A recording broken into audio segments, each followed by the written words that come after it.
Hola, mi nombre es Marta Díaz, vengo de la Universidad de Málaga y la comunicación que les vengo a presentar se titula Representación de la alta cocina en las food films españolas. Y antes de dar comienzo a esta, me gustaría realizar un breve repaso para ponernos en contexto por algunos de los hitos más importantes en relación a esta. En primer lugar,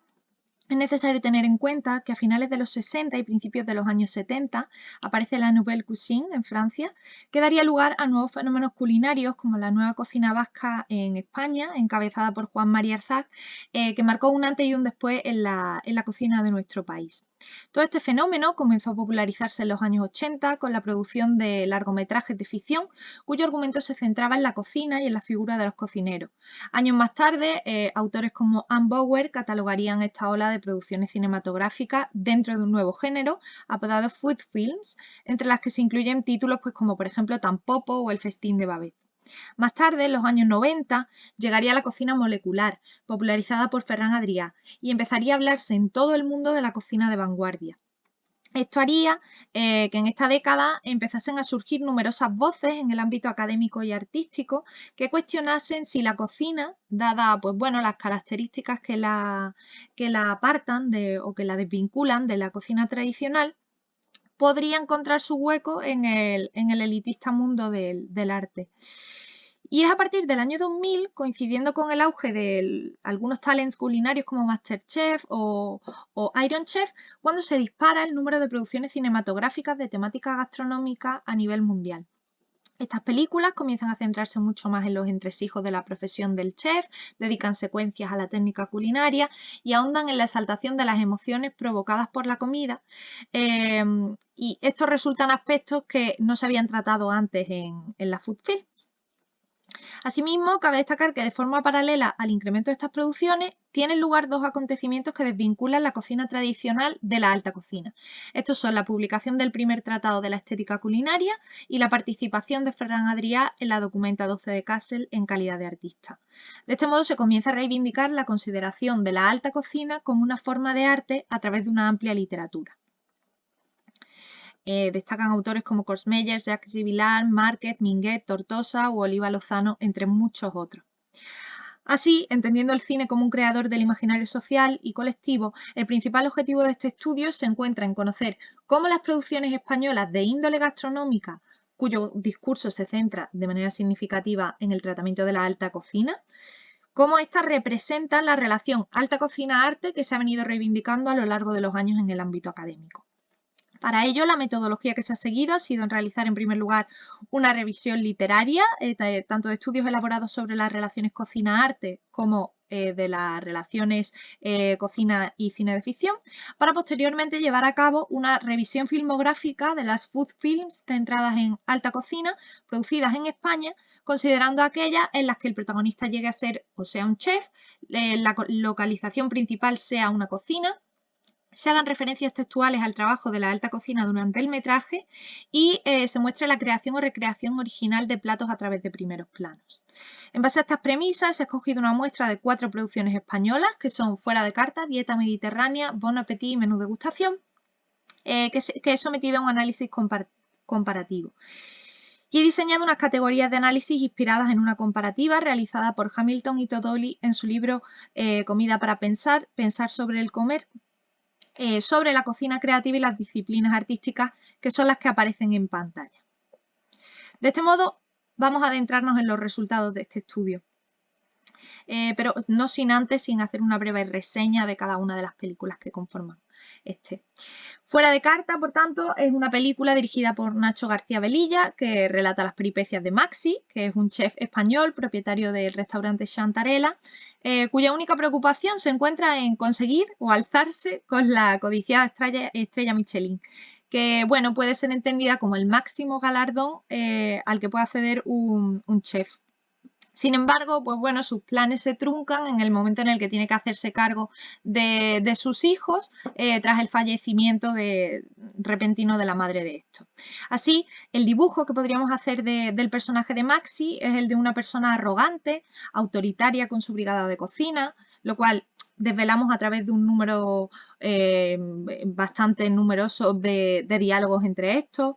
También vemos que es una persona muy perfeccionista, pero a la vez creativo en la elaboración de sus platos.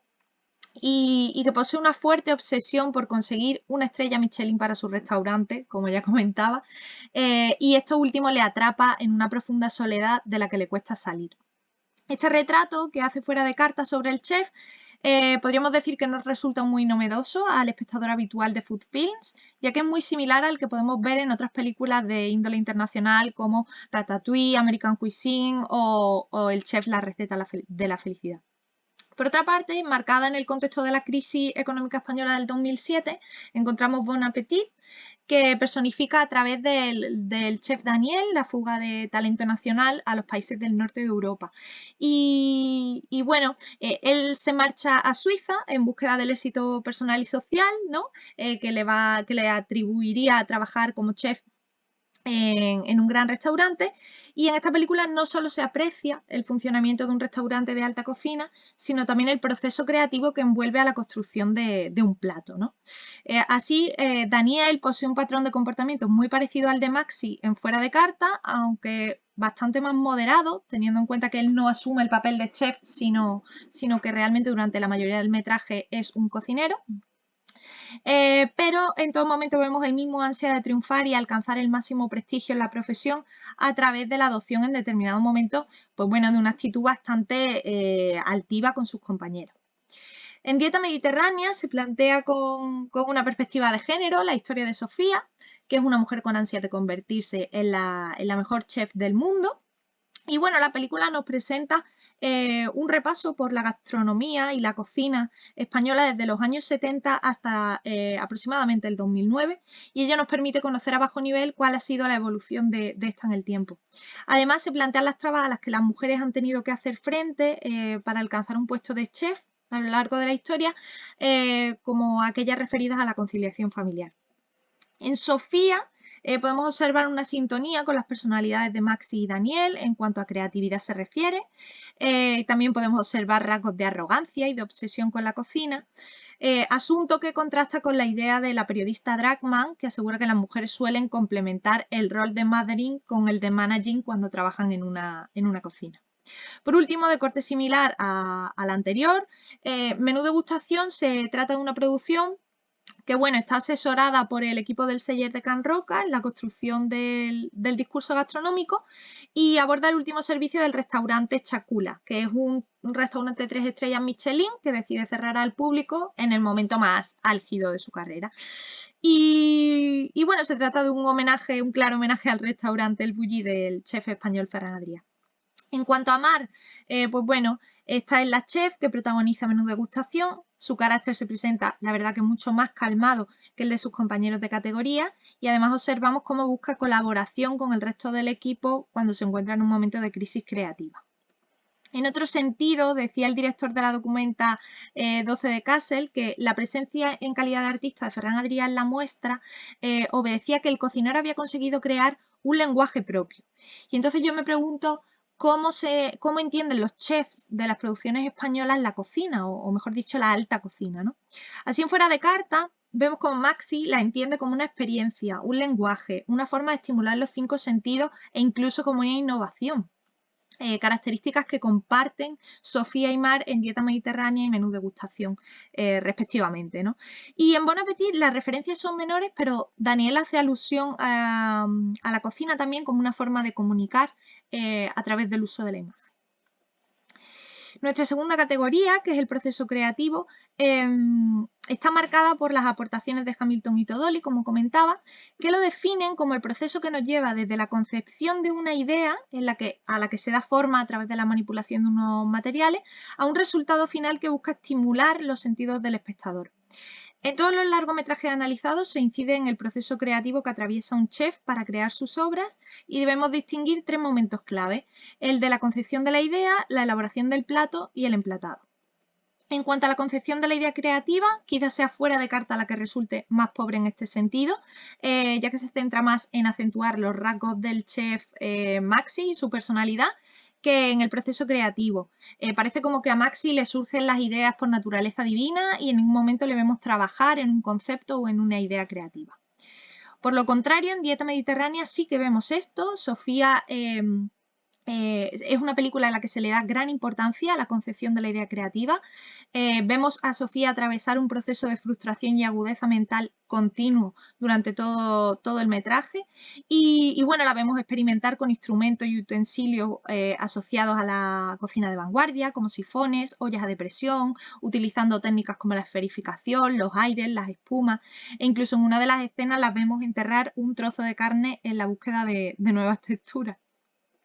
En Bon Appetit y Menú Degustación, este proceso de concepción de la idea creativa se resuelve de manera similar. Vemos tanto como Daniel como Mar buscan inspiración en las materias primas con las que se encuentran para crear sus obras.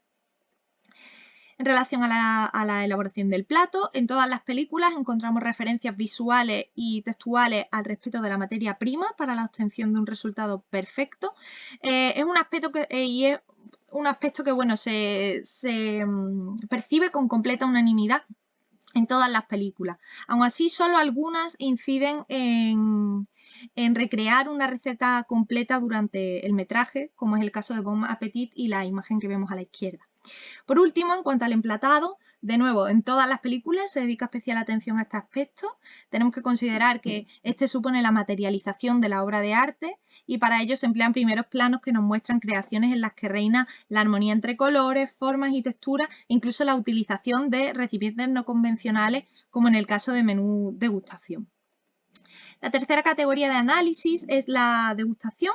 y por tanto, el momento de exposición de la obra. La alta cocina debe ser entendida como una experiencia sensorial y por tanto la comida debe ir acompañada de un lugar, un ambiente y un equipo de sala, ¿no? Y esta confluencia de factores se refleja muy bien en la película Menú Degustación, donde además cobran bastante protagonismo tanto el maître como el sommelier como figuras clave en el desarrollo de esa performance que supone el momento de la degustación y se da la sensación de que todo está ordenado tal y como si fuese una coreografía. Esa misma sensación se nos transmite en Dieta Mediterránea cuando, bueno, pues también se dedican a algunas escenas en las que el maître, Frank, da una serie de indicaciones al personal de sala acerca de cómo debe funcionar el restaurante para conseguir el prestigio de la guía Michelin, ¿no? En Fuera de Carta también encontramos una escena muy divertida en la que un comensal critica el plato del chef, argumentando que se ha quedado algo crudo, y bueno, el chef tiene una reacción bastante violenta, saliendo a la sala con un soplete y achicharrando un lomo de atún, que es muy similar a una que podemos ver también en Deliciosa Marta, la película alemana. En Bon Appetit el protagonismo se encuentra más dentro de la cocina que en la sala, pero a pesar de ello también vemos alguna escena en la que hay algún signo de vanguardia, como en la que Daniel le cocina a su amiga Hannah un plato y lo termina en la mesa espolvoreando caramelo de menta sobre este, y la imagen de la derecha. Por último, la última categoría de análisis es el crítico gastronómico. En casi todas las películas de la muestra, la figura del crítico es omnipresente, se configura quizás como el motivo que mueve al artista a superarse y se perfila como un crítico de arte que juzga la experiencia en función de que éste remueva sus sentidos. En Fuera de Carta, la aparición del crítico en realidad es lo que configura el hilo argumental. Toda la trama gira en torno al ascenso del restaurante Chantarella al escalafón de la guía Michelin. Y bueno, el crítico se dibuja como una persona que reserva una mesa en solitario y que tiene un perfil serio y es muy exigente con sus peticiones. Y de igual manera, esto lo podemos ver reflejado en Dieta Mediterránea, en la que el crítico también ocupa un papel importantísimo. Y es el que hace que Sofía se dedique a innovar y a buscar nuevas propuestas de vanguardia mucho más inesperadas para su paladar. Por último, en Menú Degustación, al igual que en las dos anteriores, ante la posible presencia de un crítico, entre los comensales, tanto el maître como Mar, la chef, entran en pánico, ¿no? Que es una sensación que también es muy perceptible en estas películas. En Bon Appetit, sin embargo, no encontramos referencias a la figura del crítico. Para concluir, tras este análisis, pues bueno, podemos acercarnos a la idea de que la imagen que las food films dedican a esta temática se asemeja en gran medida a la realidad que vive la alta cocina en España y en los 4 largometrajes que han sido objeto de análisis hemos podido observar un retrato muy similar. Al chef como protagonista, perseverante, rígido, tozudo, creativo y con talento innato, alusiones a la presión y exigencia constante en el servicio de un restaurante de alta cocina, la alta cocina como un proceso creativo complejo que requiere de la concepción de una idea creativa, primerísimos primeros planos, paneos, encuadres de técnicas, instrumentos, ingredientes y platos que hacen salivar al espectador y la búsqueda de la perfección y excelencia por los críticos. En definitiva, se trata de una representación muy cercana de los restaurantes de alta cocina y en ella se tratan con pinceladas las relaciones cocina-arte reivindicadas en el ámbito académico, que hacen reflexionar al espectador acerca de su vinculación, aunque en ocasiones quizás la comedia pueda restar peso a la seriedad de estas reivindicaciones. Y para finalizar, les doy las gracias por su atención y les dejo con la bibliografía vista a lo largo de toda la presentación. Muchas gracias.